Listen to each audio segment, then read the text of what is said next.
이 시간 우리에게 주시는 하나님 말씀 사무엘상 24장 8절에서 22절까지의 말씀입니다.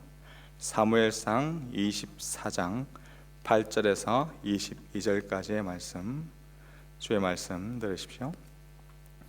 그 후에 다윗도 일어나 굴에서 나가 사울의 뒤에서 외쳐 이르되 내 주 왕이여 하매 사울이 돌아보는지라 다윗이 땅에 엎드려 절하고 다윗이 사울에게 이르되 보소서 다윗이 왕을 해하려 한다고 하는 사람들의 말을 왕은 어찌하여 들으시나이까? 오늘 여호와께서 굴에서 왕을 내 손에 넘기신 것을 왕이 아셨을 것이니이다. 어떤 사람이 나를 권하여 왕을 죽이라 하였으나 내가 왕을 아껴 말하기를 나는 내 손을 들어 내 주를 해하지 아니하리니 그는 여호와의 기름 부음을 받은 자이기 때문이라 하였나이다. 내 아버지여 보소서 내 손에 있는 왕의 옷자락을 보소서 내가 왕을 죽이지 아니하고 겉옷자락만 베었은즉 내 손에 악이나 죄가가 없는 줄을 오늘 아실지니이다. 왕은 내 생명을 찾아 해하려 하시나 나는 왕에게 범죄한 일이 없나이다. 여호와께서는 나와 왕 사이를 판단하사 여호와께서 나를 위하여 왕에게 보복하시려니와 내 손으로는 왕을 해하지 않겠나이다. 옛 속담에 말하기를 악은 악인에게서 난다 하였으니 내 손이 왕을 해하지 아니하리이다. 이스라엘 왕이 누구를 따라 나왔으며 누구의 뒤를 쫓나이까? 죽은 개나 벼룩을 쫓음이니이다. 그런즉 여호와께서 재판장이 되어 나와 왕 사이에 심판하사 나의 사정을 살펴 억울함을 풀어주시고 나를 왕의 손에서 건지시기를 원하나이다 하니라. 다윗이 사울에게 이같이 말하기를 마침에 사울이 이르되 내 아들 다윗아 이것이 네 목소리냐 하고 소리를 높여 울며 다윗에게 이르되 나는 너를 학대하되 너는 나를 선대하니 너는 나보다 의롭도다. 네가 나 선대한 것을 오늘 나타냈나니 여호와께서 나를 네 손에 넘기셨으나 네가 나를 죽이지 아니하였도다. 사람이 그의 원수를 만나면 그를 평안히 가게 하겠느냐? 네가 오늘 내게 행한 일로 말미암아 여호와께서 내게 선으로 갚으시기를 원하노라. 보라, 나는 네가 반드시 왕이 될 것을 알고 이스라엘 나라가 내 손에 견고히 설 것을 아노니 그런즉 너는 내 후손이 끊지 아니하며 내 아버지의 집에서 내 이름을 멸하지 아니할 것을 이제 여호와의 이름으로 내게 맹세하라 하니라. 다윗이 사울에게 맹세하매 사울은 집으로 돌아가고 다윗과 그의 사람들은 요새로 올라가니라. 아멘. 숨어 있었던 다윗과 그의 일행의 굴에 있는 곳에 사울이 스스로 큰 일을 보기 위하여서 들어갔습니다. 그래서 다윗 곁에 있던 부하들은 하나님께서 바로 이 날을 주셨습니다. 두 번 다시 오지 않는 절호의 찬스입니다. 사울을 죽이십시오.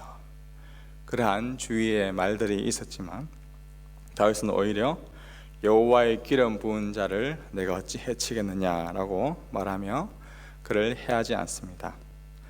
다윗을 멈추게 하였던 것은 주위 사람들의 말과 그들의 시선이 아니라 하나님의 말씀에 따른 순종이었습니다. 뒷일을 보고 있는 이 사울의 겉옷을 베었던 이 다윗은 이 사울이 굴에서 나가자 사울 왕을 부르며 엎드려 절을 합니다. 그리고 이제 자신을 변호하기 시작합니다.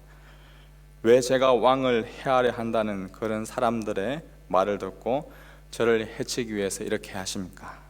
제가 정말 왕을 해치려 했다면 이미 조금 전 굴에서 당신을 죽였을 것입니다. 그러나 저는 왕을 해치지 않습니다. 설령 주위에서 기회이다, 찬스이다 그런 말을 하였지만 저는 절대 왕을 해치지 않았고 또 앞으로도 그렇게 할 것입니다. 왜냐하면 왕에게 보복하는 것은 내 일이 아니라 하나님께서 하실 것이기 때문입니다. 12절에 보시면 여호와께서 왕과 나의 사이를 판단하실 것이라는 그러한 믿음이 다윗에게 있었습니다.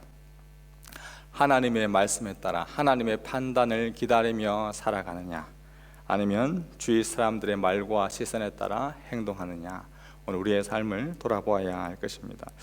14절에 죽은 개나 벼룩같이 미약한 나를 쫓으셨으나 여호와께서 친히 재판장이 되어 나와 왕 사이를 심판하실 것입니다. 오직 재판장이 되시는 분은 바로 하나님이심을 고백합니다. 이러한 다윗의 변호에 사울이 어떻게 지금 반응하고 있습니까?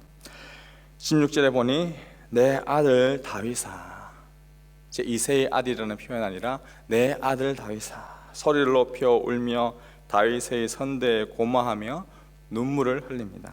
더 나아가 나는 너를 학대하였지만 너는 나를 선대하였으니 너는 정말 나보다 의로운 자다라고 고백합니다. 조금 전에 이 다윗의 손에서 죽을 목숨이었지만 이젠 그를 죽임을 당하지 않았었고 또 안도의 마음을 가지고 이 다윗에게 축복까지 하고 있습니다. 그리고 20절에 보니 다윗 네가 반드시 왕이 될 것이고 이스라엘 나라가 너의 손에서 견고히 서게 될 것이라는 이 하나님의 약속의 말씀까지도 너무나 잘 알고 있습니다. 이쯤 되면 이 사울이 해야 할 것이 바로 다윗의 손에서 건져주신 그 하나님께 감사와 하나님에 대한 회개가 있어야 할 것입니다. 그러나 사울은 자신의 목숨이 죽을 뻔했다가 다시 살아난 것도, 그리고 다윗을 하나님이 반드시 왕으로 삼을 것이라는 그 약속의 말씀도 알았지만 하나님 제가 잘못했습니다, 용서해 주십시오, 하나님께 회개의 자리로 나아오지는 않습니다. 너무나 안타까운 현실입니다. 사랑하는 주의 백성 여러분, 오늘날도 이 선대하시는 하나님, 그 하나님을 경험하고 하나님의 말씀까지도 잘 알고 있지만 그 하나님의 약속의 말씀을 믿고도 있지만 정작 하나님 앞에서 죄인임을 고백하며 돌아서는 회개의 자리로 나오지 못하는 분들이 너무나 많이 있습니다. 내가 참 못난 사람이구나, 자신의 모습을 반성하고 뉘우칠 수 있습니다. 그러나 계속해서 내가 참 못난 사람이지 하면서 그 길을 걸어간다면, 돌이키지 않는다면 그러한 뉘우침, 그러한 반성은 소용이 없습니다. 지금 내가 가고 있는 이 길이 잘못된 것임을 알았을 때 유턴해야, 돌아서야 합니다. 그래야 올바른 목적지로 다시 향할 수 있습니다. 우리의 신앙의 여정도 마찬가지입니다.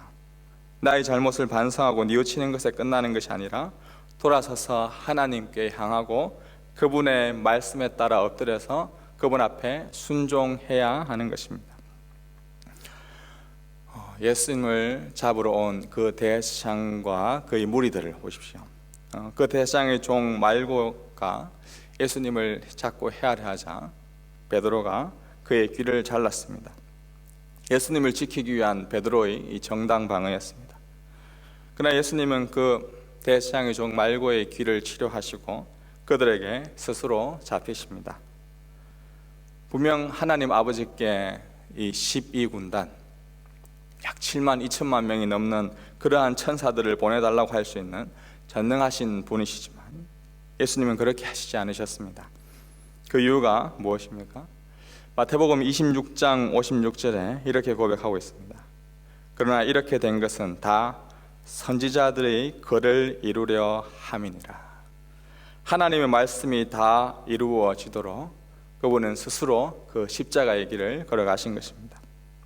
그리고 제자들은 그러한 예수 그리스도를 다 버리고 도망합니다. 조금 전까지 정의로웠던 예수 그리스도를 지키고자 하였던 베드로, 예수님을 3번이나 부인하며 떠났습니다. 이후 이 부활하신 예수님이 갈릴리에 고기 잡고 있는 제자들에게 찾아오자 베드로는 예수님이다라는 그 소식을 듣고 뛰어서 내려갑니다. 그리고 그분 안에서 다시 용서함을 얻습니다. 반면 가룟 유다는 어떻습니까? 자신의 잘못을 반성하고 뉘우쳤지만 예수님께로 돌아오지 못하고 그만 스스로 목숨을 끊어버립니다. 잘못을 뉘우치고 예수를 찾을 수 있음이, 잘못을 뉘우치고 하나님께 돌아올 수 있음이, 회개할 수 있는 그러한 마음을 하나님께서 나에게 주셨음이 하나님의 과분한 은혜임을 기억하시기 바랍니다.